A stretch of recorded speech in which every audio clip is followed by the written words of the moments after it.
Selamat datang di sekolah, tempat ilmu, teknologi, dan mimpi bertemu. Disinilah langkah kecil hari ini menjadi awal menuju masa depan yang lebih cerah dan penuh prestasi.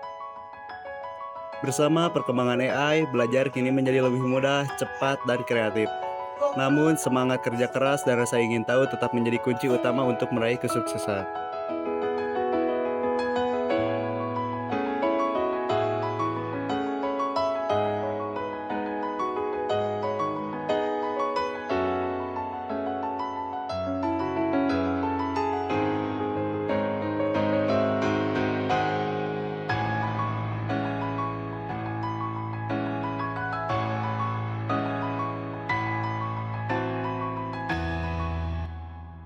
Di era digital seperti sekarang, teknologi menjadi bagian dari proses belajar siswa.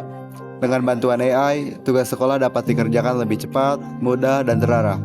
AI membantu mencari informasi, menyusun ide, hingga memahami materi yang sulit dipahami. Namun, penggunaan AI tetap harus disertai tanggung jawab. Siswa tidak hanya menyalin jawaban, tetapi juga memahami isi dan mengembangkan kreativitasnya sendiri. Karena pada akhirnya, teknologi adalah alat bantu untuk belajar lebih baik, bukan pengganti usaha dan pemikiran siswa.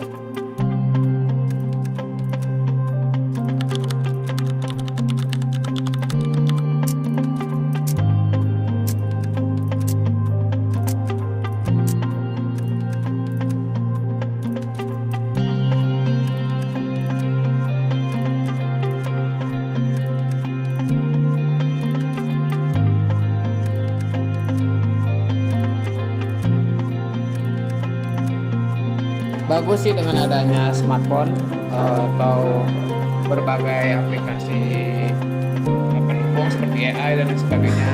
Itu sangat sangat membantu dan memudahkan kita untuk belajar lebih cepat ya sebetulnya. Tapi yang disayangkannya adalah ketika smartphone, AI dan lain sebagainya itu digunakan bukan untuk belajar tetapi untuk mencontek. Nah, maksudnya mencontek apa? Misalnya dikasih pertanyaan atau dikasih tugas, kan tinggal kasih tuh ke ChatGPT misalnya. Nah, kadang-kadang anak-anak itu copy paste aja gitu tanpa memahami. Nah, masalahnya di situ. Jadi semakin banyak smartphone, tetapi yang smart semakin sedikit.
Kalau saya mah termasuk orang yang hidup di dua zaman, di zaman sebelum ada smartphone dan di zaman yang sudah ada smartphone. Transisi lah generasi saya itu. Jadi bedanya kalau dulu kalau kita mau belajar cari jawaban atau untuk cari referensi itu harus cari ke perpus, harus buka buku, harus ditandain dulu pakai sticky note atau pakai spidol gitu ya.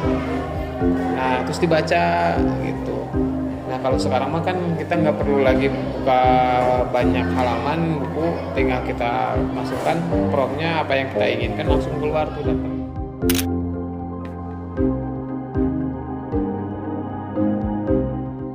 Saya suka sih untuk menggunakan AI. Seberapa seringnya tuh kalau presentasenya tuh bisa 60-70%. Jarang ya, karena saya menggunakannya ketika saya merasa kesulitan atau saya kebingungan, jadi saya mencari bantuan kepada AI atau ya AI. Kalau saya sendiri saya jarang-jarang pakai AI soalnya dari AI itu gak seluruhnya bisa benar gitu jawabannya, soalnya itu rangkuman dari berbagai sumber, jadi kita tuh gak bisa langsung ketiplak. Jadi kalau ditanya sering apa enggak, gak sering sih, jarang.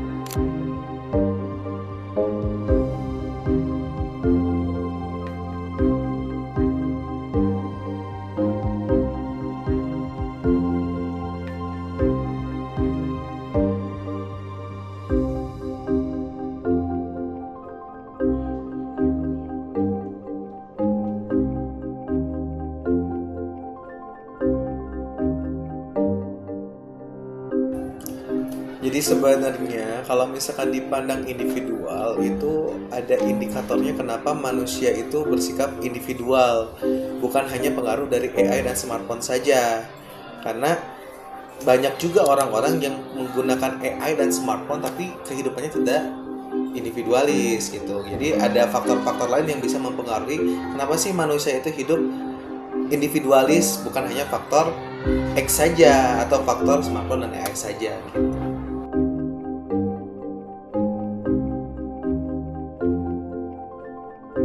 Kalau hal positifnya itu kita tuh bisa jadi lebih cepat mendapatkan jawaban. Kita jadi sedikit terbantu ya. Kita bakal lebih tahu dari berbagai banyak sumber Dari suatu soal. Dan kalau untuk negatifnya tuh kita tuh jadi malas mikir gening, jadi kayak ada AI pakai aja lah gitu. Terus negatifnya tergantung orang-orang, soalnya ada orang-orang yang ngambil jawaban dari AI itu plek-ketiplek, jadi cuman nyalin aja doang gitu. siswa atau siswinya jadi malas berpikir, jadi kayak jadinya tergantungan gitu loh ke AI-nya. Meskipun penggunaan teknologi seperti smartphone dan AI memiliki sisi negatif, keduanya juga dapat memberikan banyak manfaat apabila digunakan secara bijak. Teknologi dapat menjadi sarana untuk berdiskusi melalui media visual, memperluas akses informasi, serta membantu proses belajar menjadi lebih efektif dan interaktif. Dapat wilayah yang ini, yang itu sama Wijaya, yang ini mempelajari. Contohnya dapat dilihat dari siswa yang memanfaatkan tablet dengan fitur split screen untuk belajar. Di satu sisi layar terdapat e-book, sementara sisi lainnya menampilkan video pembelajaran dari YouTube. Cara ini membuat belajar menjadi lebih interaktif dan memudahkan siswa memahami materi melalui teks dan visual secara bersamaan. Bapak berbicara dari Bapak pribadi ya. Jadi dalam sistem kehidupan manusia itu ada yang namanya globalisasi. Think globally, act locally. Berpikirlah kalian seglobal mungkin, semendunia mungkin, sehingga kalian itu tidak tertinggal pola pikirnya oleh manusia-manusia lain yang ada di dunia. Tapi di sisi lain, act locally action. Tindakan kita itu harus tetap bersifat lokal. Artinya kita jangan pernah meninggalkan kehidupan kita yang sesungguhnya, bahwa manusia itu selalu membutuhkan yang namanya orang lain. Kita itu perlu bersosialisasi, kita itu perlu gotong royong, kita itu perlu solidaritas untuk sesama. Sehingga apa yang harus kita lakukan adalah kita tetap menjalani sebuah kehidupan bersosial dengan orang lain. Kita bertindak lokal gitu itu. Kita kan orang-orang timur, sehingga kita mengutamakan sopan santun dan lain-lain, etika dan lain-lain gitu kan.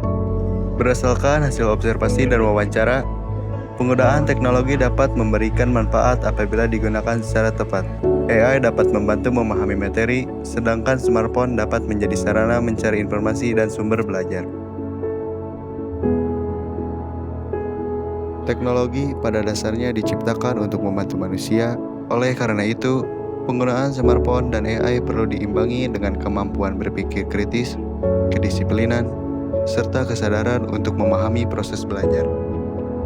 Pada akhirnya, teknologi bukanlah sesuatu yang sepenuhnya buruk ataupun sepenuhnya baik. Semua bergantung pada bagaimana kita menggunakannya. Jika dimanfaatkan dengan bijak, smartphone dan AI dapat menjadi alat yang membantu proses belajar. Karena itu, mari gunakan teknologi secara cerdas agar dapat memberikan manfaat positif bagi kehidupan dan pendidikan kita.